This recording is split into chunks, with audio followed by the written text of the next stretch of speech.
Good day everyone, welcome to today's newspaper review on your favorite channel, Africa HTV, located in Osun State, Nigeria. I am Adenipekun Afolabi.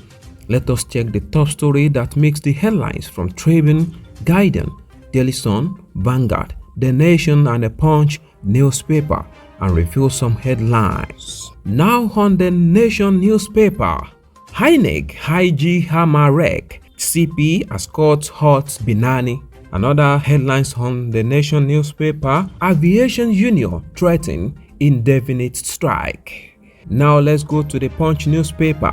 Adamawa Gulf, Vintiri floors Binani. INEC takes Rex case to Buhari.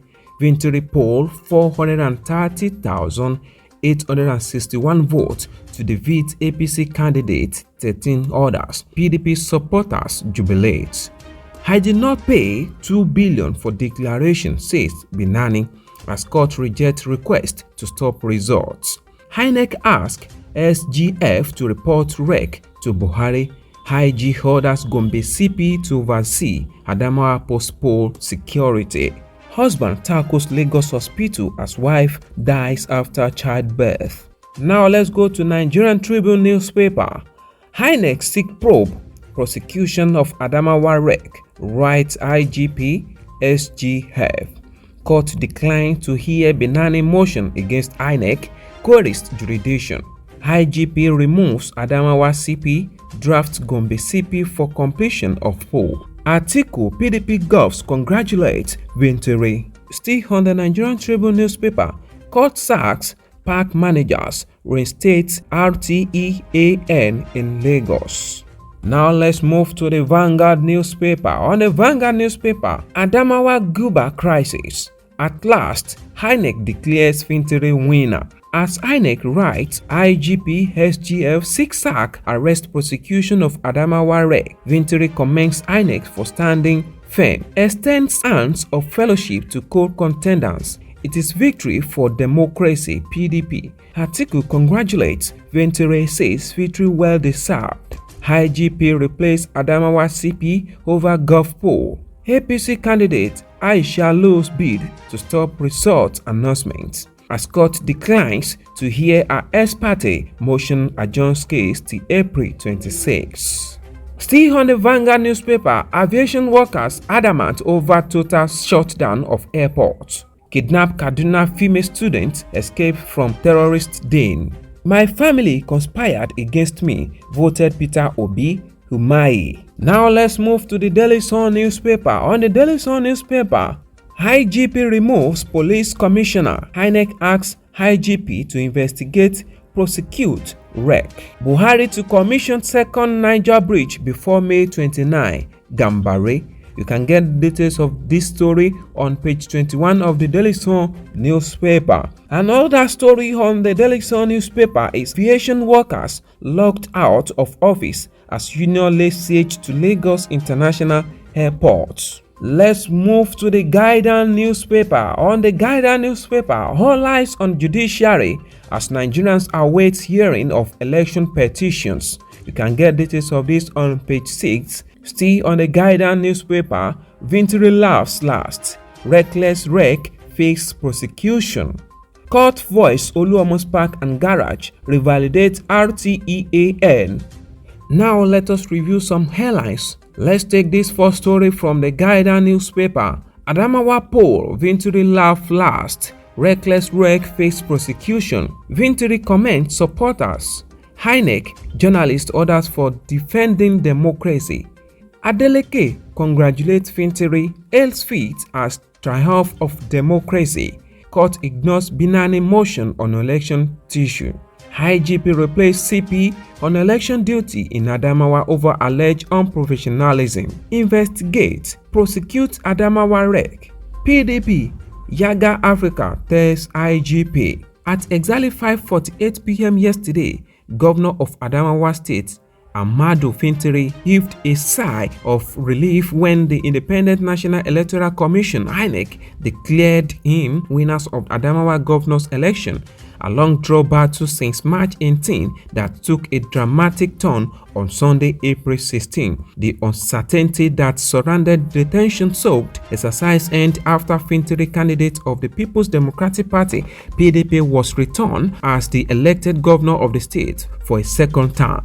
He polled 430,661 votes to defeat Senator Aishatu Dahiru, popularly known as Binani, of the All Progressive Congress (APC), who got 398,788 votes. INEC had, after Sunday drama, resumed collation of the Saturday supplementary election result yesterday. The collation had been suspended on Sunday following unlawful declaration of Binani as winners of the election by the now suspended Resident Electoral Commission (REC). Hudu Yunusari, present at the INEC State Collation Center for resumed exercise on Tuesday, were National Commissioner, Information and Voters Education Committee Festus Okoye and the returning officer Professor Mohammed Mele, among others. In his acceptance speech, Fintiri commended INEC, journalists, international community, civil society organization for standing tall and strong to defend democracy. To his supporters, he said even though the first leg of election was declared inconclusive,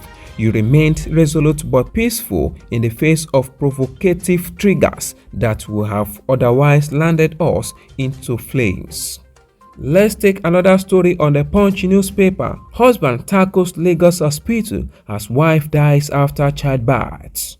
A man, Jeremiah Akinshetimi, has accused the management and the medical practitioners at the Faith Hill Specialist Hospital of negligence, resulting in the death of his wife Rachel, who got delivered of a baby at the hospital in the Egbeda area of Lagos State. Punch Metro gathered that Akinshetemi, who worked at a factory as a technical operator, returned home from work on Wednesday, March 29, 2023, and met his 9-month pregnant wife waiting in labor pain and rushed her to a nearby hospital. Speaking with Punch Metro, Akinshetemi said while at the hospital, some medical practitioner assessed his wife's condition and admitted her to facilitate the baby delivery. He said, I met the doctor who directed us to the gynecologist. We also met with the hospital's MD who asked us to do a scan, and the result indicated that she was 40 weeks plus some days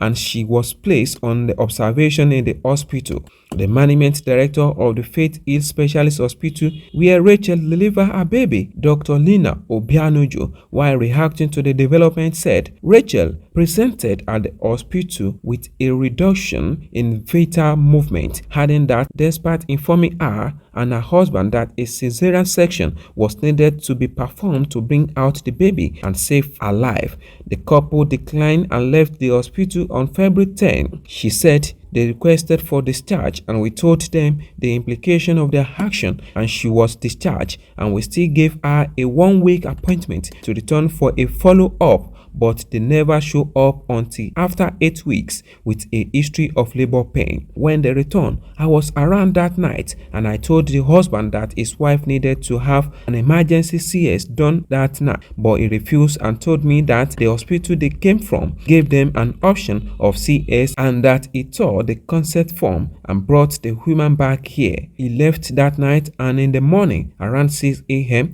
we did a scan, and he left that night, and in the morning around 6 a.m. we did a scan, and the person that did the scan said the baby was not doing well. I had to call her husband to come and carry the wife if he would not consent the CS. I have my evidence, and in the process of trying to prepare for the CS, the woman delivered, and whatever that happened from where she was coming from, I don't know, and it is only the husband that can answer that. When the woman delivered, her blood was not clotting, and I don't know what they had done where she was coming from, and we had to get blood urgently to transfuse her, place her on oxygen, and to refer her to Lazarus, and that was what happened. Let's take another story from the Punch newspaper.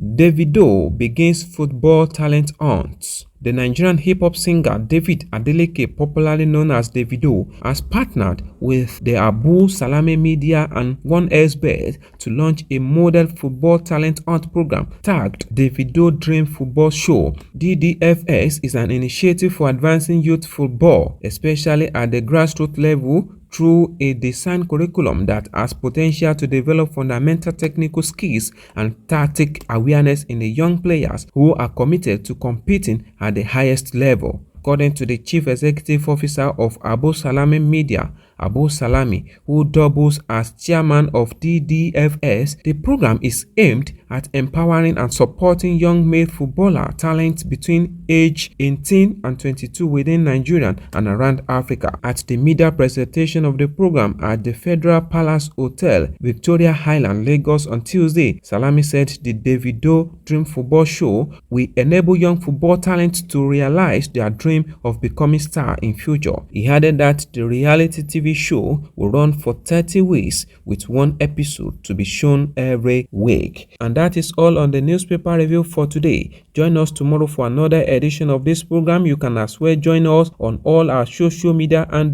subscribe to our YouTube channel, all at Afric Edge TV. I am Hadenipekun Afolabi.